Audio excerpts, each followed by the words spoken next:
केन्द्रापड़ा जिला महाकालपड़ा ब्लॉक तियारी पंचायत भाइराल सरपंच चमेली ओझा महाकालपड़ा पुलिस द्वारा अटक। आज अपराह्न निज भाई सहित चमेली महाकालपड़ा ब्लॉक को निज पंचायतर किसी समस्या नहीं ब्लॉक आसीथिबा बेले वीडियो सहित जुक्तितर्क सह दुर्व्यवहार करने सह निज मोबाइल भाई से समय वीडियो करथिले, जहाकू वीडियो बारण करने सह पुलिस को लिखित अभियोग करथिले।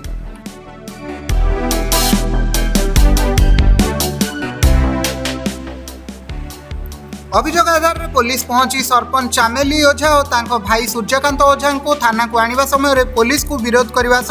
सही समय लाइव वीडियो करथिले चमेली।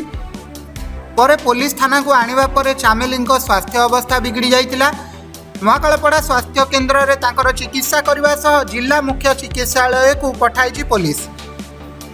चमेली बापा अभियोग कर पुलिस माड़े गुरुतर हो जाइछि मो झियो, ए नहीं पुलिस कौन प्रतिक्रिया मिल पारि नथिबा बेले वीडियो अभियोगर तदंत जारी रही कही महाकालपड़ा पुलिस।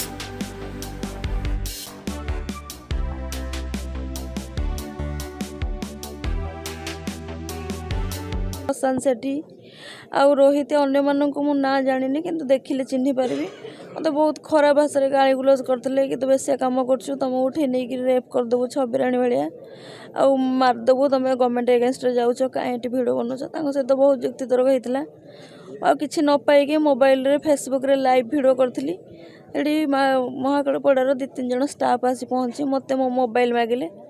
मुझे पचारे मो मोबाइल आपको कहीं देवी मत बारंबार कहला पर उत्तर भी नाला पाखे सामने भी मत बहुत खराब कर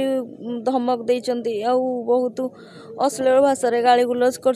मो मोबाइल भी छड़े नहीं जाती ना मु बाध्य दौड़िकी बाहर को आसली मत पुलिस महाकालपड़ा हॉस्पिटल को लेकिन जाइए